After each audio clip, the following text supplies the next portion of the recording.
Okay, it's time to get started. Welcome everyone. First I want to check everyone hear me okay, right?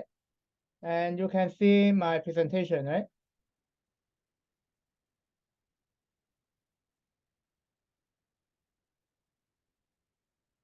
Okay, thank you. So today I'm going to give a very short talk on a general introduction to postgraduate studies. That would include MSc and MPhil and PhD. And then after that, we are going to have a Q&A section. So you can prepare your questions, either type in the chat box or just ask me.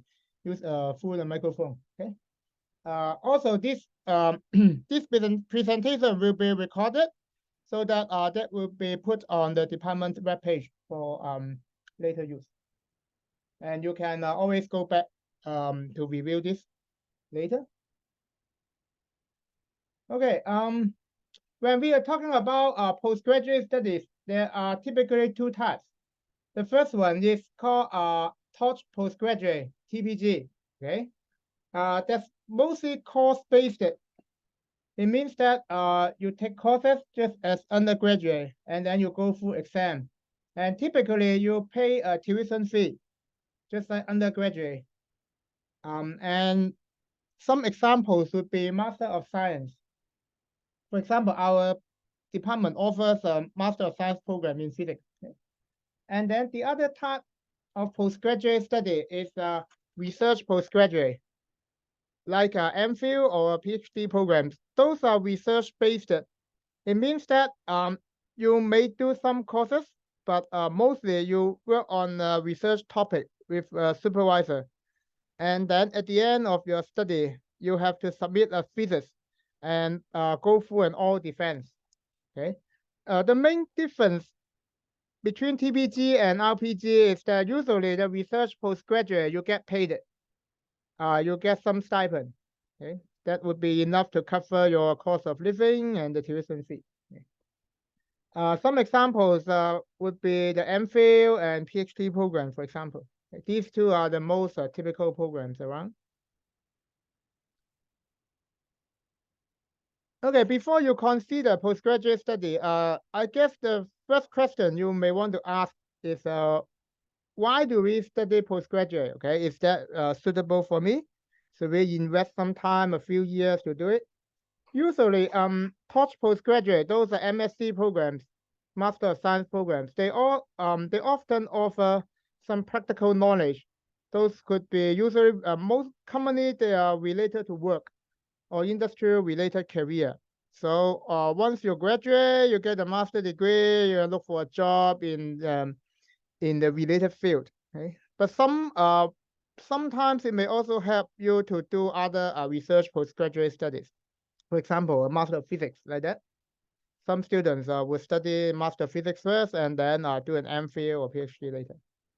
On the other hand, research postgraduate, they usually would help you to build a career in academia. If you want to be a faculty, be a professor, let's say in future, then you will need a PhD in many fields. And in some cases, it will also help you to build a career in industry. Okay. After you do a master, MPhil or a PhD program, you can still go into industry to work on related fields. Okay. So here are some typical requirements. Okay, not really a very strict requirement, but typically this is what is required. Usually, the Touch postgraduate, you will need to have a second-class degree, either upper or lower. Upper will be better, of course. But for MPhil, you will need a second-class upper degree, second A, okay, or first class. These are not really I think the official requirement is second A. Second A is the official requirement, at least in Hong Kong. In our department, we sometimes take students for direct PhD without MPhil. So the unofficial requirement is that you will need to have a first-on degree in order to get admitted into direct PhD. Okay, but this is an unofficial requirement. It's not It's a typical requirement, okay? Not may not be the case for all the schools. But if you have a master degree, then sometimes this kind of requirement could be waived. For example, if you only have a second lower degree, a second B degree, then you can do a Master of Science first, and then you can apply for MPhil later. Same for PhD. If you got an MPhil already, then your whether you get a first class honor or not in undergraduate doesn't matter too much. These are the typical requirements. So usually the duration of the study, MSc, is usually 1 or 1.5 years. For MPhil, it is typically 2 years. Okay. For PhD, if the Europe system is 3 to 4 years, for example, here in Hong Kong, we follow the Europe system. If you got an MPhil already, then you will be 3 years. You have to graduate in 3 years. If not, it means that you got admitted into a direct PhD program, then you will be given 4 years. Okay. But in Europe, usually they require MPhil to apply for a PhD program. So if you count that 2 years of MPhil and then another 3 to 4 years, that's about 5 to 6 years, which is similar to the US system. In the US, they don't do master. They only do direct PhD after get the BSc program. Okay? But after you pass the courses, after you pass through, take on the courses and pass the qualified exam, then they will give you an MSc together during your PhD study. But people usually don't take it too serious for that MSc program, for the MSc certificate, I mean. In some departments, it's typically much longer in the US. Okay? In some departments, sometimes the mean is 6 to 7 years, something like that. So it's there's some significant investment in the time. That's something you have to think about. Okay, here is the application procedure. The deadlines are usually around end of the year. For example, in Hong Kong U, the deadline is the 1st of December. It's the main round. But worldwide, it's usually around this time, November, December. Some schools may have late application until January or February, like that. But you have to check with the school webpage. Don't miss the deadline. And nowadays, all the applications are online. You will need the transcript. And some schools required some English tests and physics tests, such as TOEFL, IELTS, or GRE. You have to check with the requirement in the school. Okay, different school is different. Usually, GRE is only needed for North America, USA or Canada, but not all the schools require GRE. Okay? Even in the US, some schools does not. And in Europe or UK, they may take IELTS. Okay? And Australia may have different system that you have to check with the school. Okay. Some of these tests does not hold year round, so you have to enroll in the test first and see when which month that is offered, and then you have to study hard. Don't miss the deadline. Okay. In many applications, I think most of the applications, you will need to write something to describe yourself, your research interest and research experience, so and so on. This kind of personal statement or research statement, because you are not.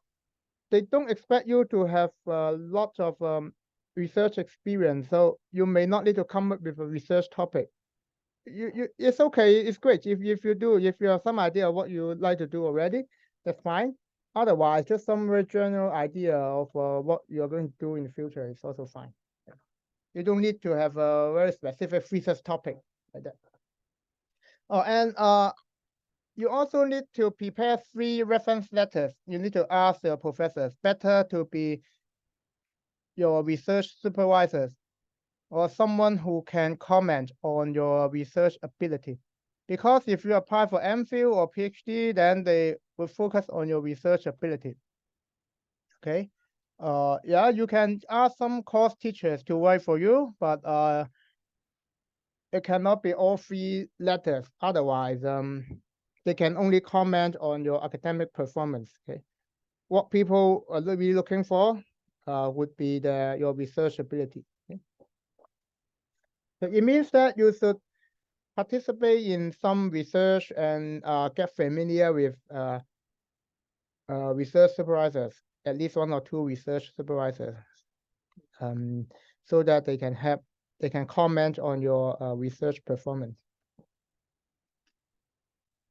Okay, before you apply, you always want to know which school is good, okay? The easiest way is to ask your research supervisor or someone in the field. Or you can also look up some rankings. But the rankings are rather general, okay? And in particular for PhD program, it's more like impression of the employers rather than the actual ability of the students in the school. So if you know what you want to do, let's say, I don't know, quantum computing or something, if there's a specific topic that you really know what you really want to do, then you can look up the top research groups in the world. Then you will know which school you want to apply to. Okay? Because sometimes maybe some small schools they're only good at 1 or 2 specific fields, but not a very good school in general. Okay, but if you are really into that particular field, then that school will be ideal for you. Okay, although the general ranking may not be that high. Okay? Also, some other things you may want to consider is which city the school is on, or whether you like the climate or the. But these well, to some people there's a secondary consideration, and some people want to focus more on the academic. It's really up to you. So make sure to talk to more people to get more advice. Okay, I guess one thing you may want to know is how to increase the chance of getting an offer. It is now very competitive. Sometimes even in our school, sometimes we got, yeah, I don't know, 5 times, 10 times more application than the places we can offer. Okay? Remember, let's go back to the application materials. There are 4 things in it, at least 4 things, right? The transcript, the exam, written statement, and the reference letters. The transcript, the first thing, transcript really means the GPA. So if you're already in the final year of your study, then probably not much you can do about it. Not much you can change on the GPA. So let alone at this stage. But what you can still work on is to take the exams, TOEFL or GRE or these things. These exams sometimes after you pass through a certain threshold, then it's good enough already. Okay, even if you got full marks, it's not going to help you too much. Okay? And what you really have control of is the personal statement and the exam and the personal statement. Okay, for the personal statement, I'm sure you can find lots of examples nowadays, and you can even use AI to polish it. But a good suggestion would be after you are done, you can send it to your current supervisor, for example, current research supervisor, to get some comments, okay? Get some suggestions. They sometimes, because they usually read a lot of this kind of statement, so they may give you good advice to what you, how you should advertise yourself, right? So to stand out from the others. So the last thing is the reference letter. Reference letter you don't have much control of, but you should really get some idea first at the early stage. Which 3 teachers you want to ask them to write your letters, and then let them know early. Give them a long enough time, maybe a week or 2 weeks. Okay, let them know which school you're applying to, because some supervisors, some teachers, they may write different letters to different schools. So you need to let them know which school you're applying to, and maybe even send them your application material, for example, your transcript and personal statement, so that the more they are familiar with you, that the better letter they can write. Okay, and you should leave them enough time. You cannot expect a very good letter if you just ask, oh, can you give me a letter by tomorrow? Tomorrow's the deadline, like that. Then you almost guarantee to have a very, very poor letter or written in a rush. Okay? If you want good letter, please give them long time to write and let them know ahead, long time ago. Of course, you should identify who will be your potential referee first. Okay? Give them enough time and let them know which school you're applying to, and show them your material so that they can discover more good things to say about you. Okay, academic performance or research experience, these are things. Okay. So one way to look up potential supervisor is that not potential, but a potential referee. Okay, I know at this stage as an undergraduate, you may not have 3 professors who can write good letters for you. Okay, that's why in the early stage, if you are still second year or third year student, then there's still enough time to build up your research experience. Of course, it would be really great to increase your chance to get an offer if you have publication. But only very few undergraduate got papers published. It's really hard.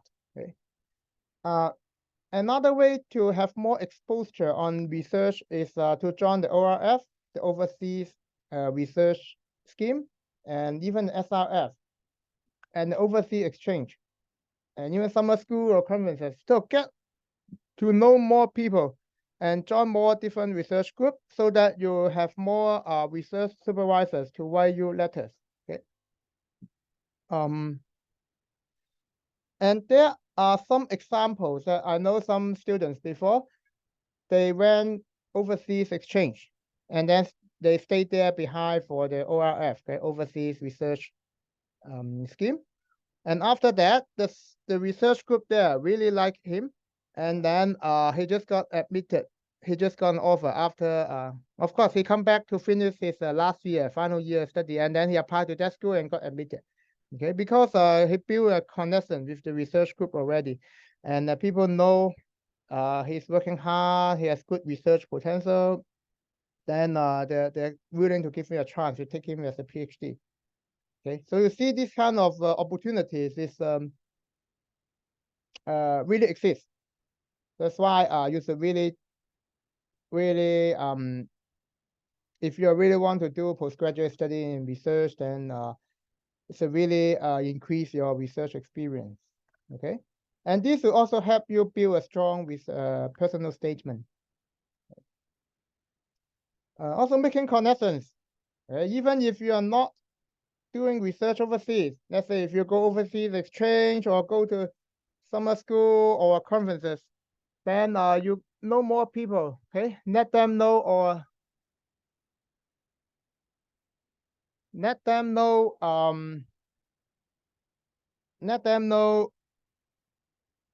you. Okay, let them know about you, and then because you never know, it may happen one day. Okay. Okay. One last thing you should really do is to contact the potential supervisor before you apply. Okay, just send an email telling them you're applying. Ask politely if there will be any openings in their research group. Okay. Even if they do not reply, they still know your name. They know you're applying. They know you're applying to the school. So when they sort out the applications, the hundreds of applications, then your name may already look very familiar. Okay, with a teacher, because they may take out your email and then try look up at least they remember your name, and then they look at your application again before rejecting. Okay, then that would increase your chance. So it is very important, try to contact your parental supervisors first. Okay.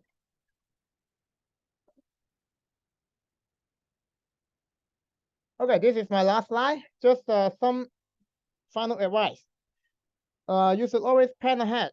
Don't miss the deadline, obviously. Okay. Um, those are overseas exchange. This kind of research experience really helps. And you should let the referees, as I said before, you should let the referees know ahead, long time ahead. Give them enough time if you want good letters. Contact your potential supervisors. Okay. You should also talk to students in the group that you're interested in. You can talk to them at the early stage also okay, or after you got an offer before you accept it. I think it's important to talk with the students in the group. Then you may get some additional information. You may see how it is like in the actual school life in the group. For example, there are some it happens before, yeah. There are some supervisors, maybe they're very famous, but they don't treat students very good. Okay, maybe half the students, there could be many students got kicked out of the group like that. This kind of information you can only find out sometimes you can only find out from the students in the group. Okay, of whether the group suits you. Okay, whether you like the research or supervising style, for example. So it's important to talk to the students. So the last point is that it happens some countries, they don't have enough funding. UK, for example, okay? Now they are getting more and more self-funded PhD position. It means that they give you PhD, but you have to pay for tuition. There's no stipend. That's something you should really, really think about, okay? If many years ago, then I would definitely say no, okay? Don't accept it. But now it seems that more and more countries that they don't have enough funding. There's something you should really think about carefully because it's not a small investment. Not only the time, but also the money, the tuition fee and the cost of living. Yeah, may cost you a lot. Yeah, and there are, I know there are cases that students are accepted these kind of positions after paying tuition, after spending a lot of money for a few years, got kicked out of the group, have to move back to Hong Kong. Okay. So you have to think very carefully before yeah, unless you really have no other choice and you really really want to do a PhD.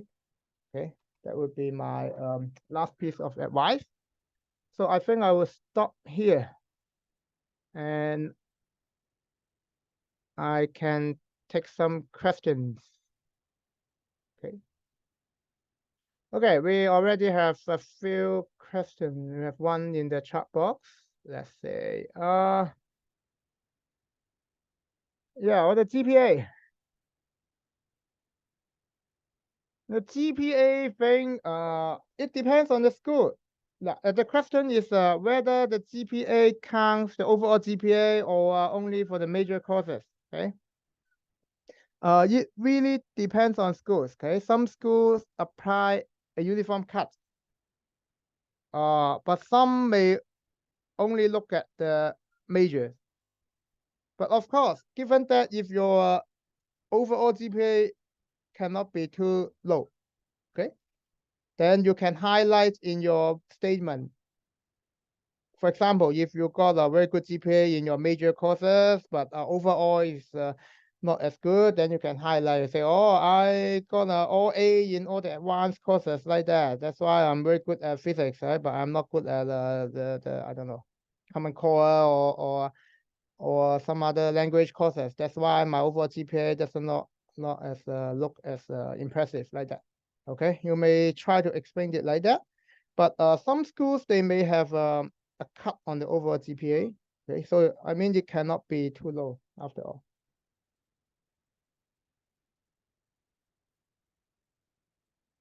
Okay, let me know if there are any other questions. You can type it up or let's see, or raise your hand or yeah, just say it out here. Okay.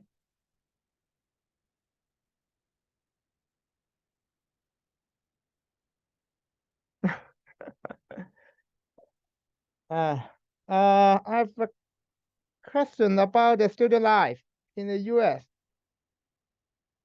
Very, I said very hard to get into school like Stanford. Uh, uh, I don't know. I got into Stanford, but I don't know how. Uh, okay. I can tell you my observation. It seems getting hard in these years. Yeah, I moved back to Hong Kong like 10 years, and it seems getting hard nowadays. I don't know why. Uh, as one saying, one theory is that uh, there are more students having publications because of their supervisors helping out. I cannot prove it. I I don't know whether this is true or not. Okay. Another theory is about the Chinese U.S. relation that it's very hard to get a visa, so that there are fewer students go to U.S. to study. Okay. But getting in, yeah, it's one thing you really don't have much control of. Yeah, you just apply for more schools. When you choose schools, of course, you should apply to top tier schools because you never know your chance. And you can also consider some second tier schools just to be just to get how to say, just to get a backup. Yeah, if you really want to go study abroad, just to get a backup like that. But make sure for all the schools you're applying to, you're happy to be there. You're happy to study there. Okay. If you really don't like it, then why bother? Okay. You should not apply. And it's just a waste of time. Okay. Make sure whatever you're applying to, if you get an offer, you're happy to stay there. Okay. Uh, House life, I don't know, just student life. Yeah, people work hard. Different school has different culture though. Yeah, in the US, I can speak of only in the US. The Europe is another system. In the US, you're admitted by the selection committee. Okay, so you do not have to choose a potential supervisor first. So as a committee, look at the applications. If you pass the line, then you're admitted by the department. And so in the first year, you can in many schools, okay, you can rotate. You can join different research groups, and then maybe after the first year, then you can settle down to see which one you like the most. Um, but in the UK, because you only have 3 or 4 years, Europe, no UK, Europe. So the time is very tight. They usually you have to choose a supervisor, just the same as Hong Kong U. Okay, before you apply, when you apply, you have to choose a supervisor, and then usually there's the supervisor who decide whether to take you or not. And once you're admitted, once you start, then you just join the group right away, and then you just work on your thesis, just work on your research topic right away. Okay, there's no time to mess around. That's why it's much more the time is more tight. But it's both good and bad. Okay, some students may consider doing MPhil here first and then go to US for PhD. Of course, the drawback is that you're much older than your classmates. You spent 2 years here already, and then when you go to the US, you find that all your classmates are fresh grad, but you are 2 years older than your peers. But the advantage is that you get more time to prepare for your application. To take the GRE, for example, and then you usually may have a publication during your MPhil to show your research ability. That would help your application as well. And you can have a supervisor to write you good reference letters. Okay.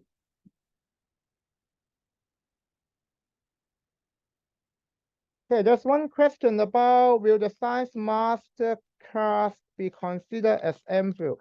I think it I think it is, but yeah, you better check with the program director or the school overseas. I'm not yeah, I really cannot say for sure, but I feel that should be it.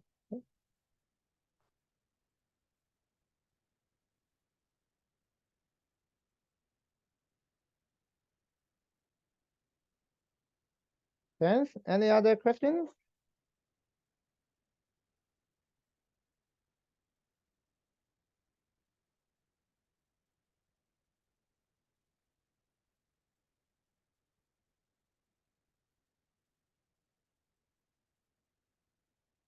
Okay, if not, I think we're closing here. Thanks, all of you for attending. I hope you found this talk useful.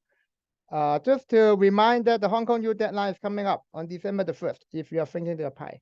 Okay, don't miss the deadline in the main round. Although we still have a clearing round, but usually most spots are gone in the clearing round, so do not wait.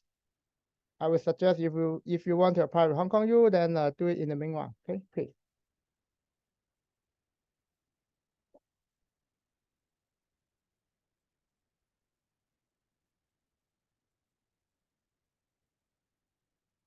Okay, friends, everyone, I'll stop here.